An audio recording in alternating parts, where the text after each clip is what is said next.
नमस्कार। होली रंगों का त्योहार बस आ ही गया है ना? पर क्या हमने कभी सोचा है कि ये सिर्फ रंगों, गुजिया और मस्ती से कहीं ज्यादा है? इसके पीछे छिपी हैं आग की, आस्था की और प्रेम की बहुत गहरी कहानियां। तो आज हम और आप मिलकर होली के इस असली मतलब को समझने की कोशिश करेंगे। तो चलिए सबसे बुनियादी सवाल से शुरू करते हैं।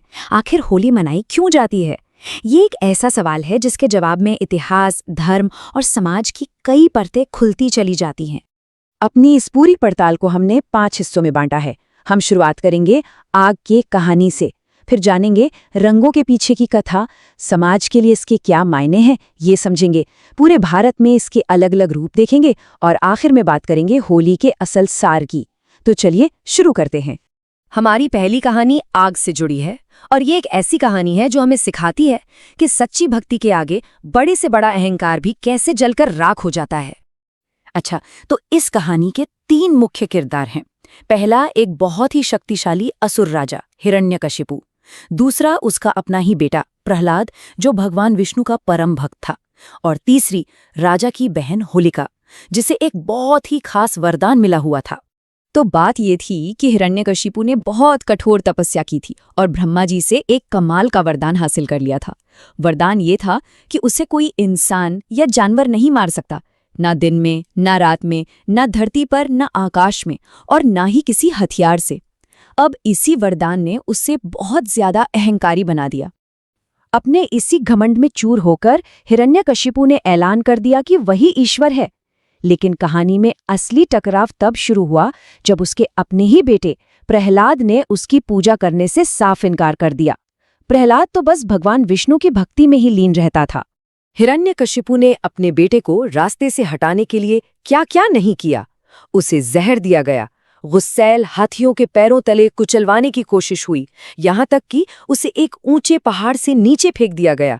पर कमाल देखिए, हर बार प्रहलाद की भक्ति ने उसे बचा लिया। अब जब कोई भी तरीका काम नहीं आया तो राजा ने अपना आखिरी और सबसे खतरनाक दांव खेला।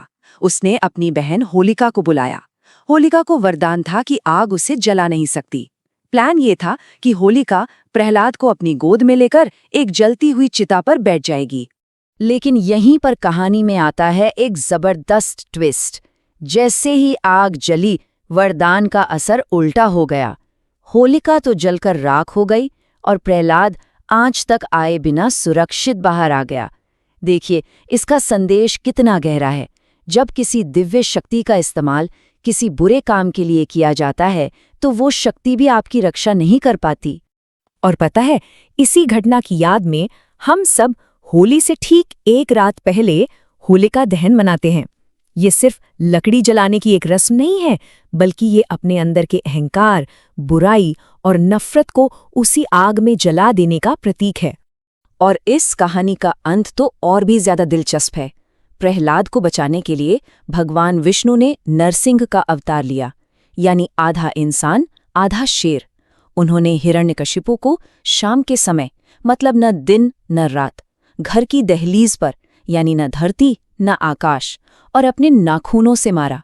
इस तरह ब्रह्मा जी के वरदान की हर शर्त का मान भी रह गया और बुराई का अंत भी हो गया। तो ये तो हुई आग की कहानी, जो हमें बुराई पर अच्छाई की जीत के बारे में बताती है। लेकिन होली का एक और भी पहलू है, जो रंगों से, प्रेम से और चंचलता से भरा हुआ है। एक और बहुत प्यारी कथा है जो भगवान कृष्ण से जुड़ी हुई है। कहते हैं कि बाल कृष्ण अपने सांवले रंग के वजह से थोड़ा परेशान रहते थे। उन्हें लगता था कि राधा गोरी हैं तो वो उनसे क्यों बात करेंगी। तब उनकी माँ यशोदा ने मजाक में कहा, जाओ और राधा को उसी रंग में रंग दो जो तुम्हें पसंद है। और बस नटखट कृष्ण ने ठीक वैसा ही किया। और कहते हैं कि यहीं से रंगों से होली खेलने की ये खूबसूरत परंपरा शुरू हुई।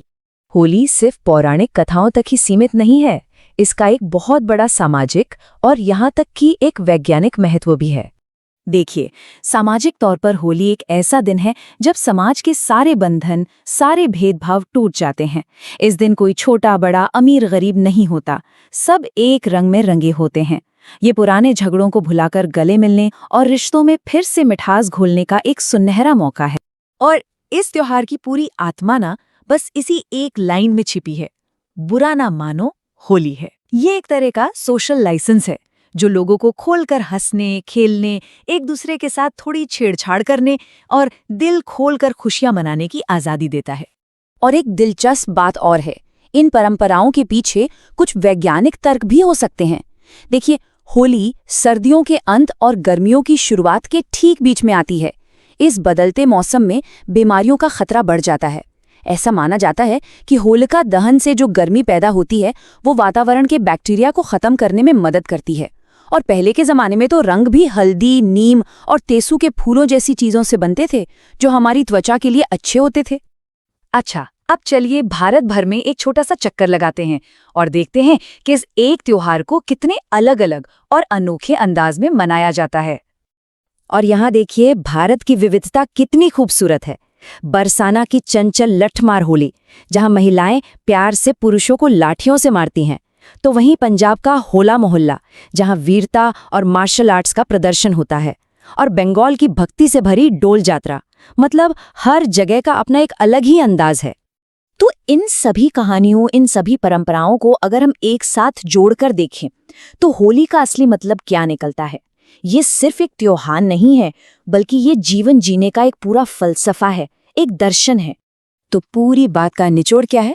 होली हमें 3 बहुत जरूरी बातें सिखाती हैं। पहली बात हिरण्यकशिपु की कहानी से कि अहंकार कितना भी बड़ा हो, उसका अंत निश्चित है। दूसरी बात प्रहलाद की कहानी से कि सच्ची आस्था और भक्ति में हमेशा जीत होती है।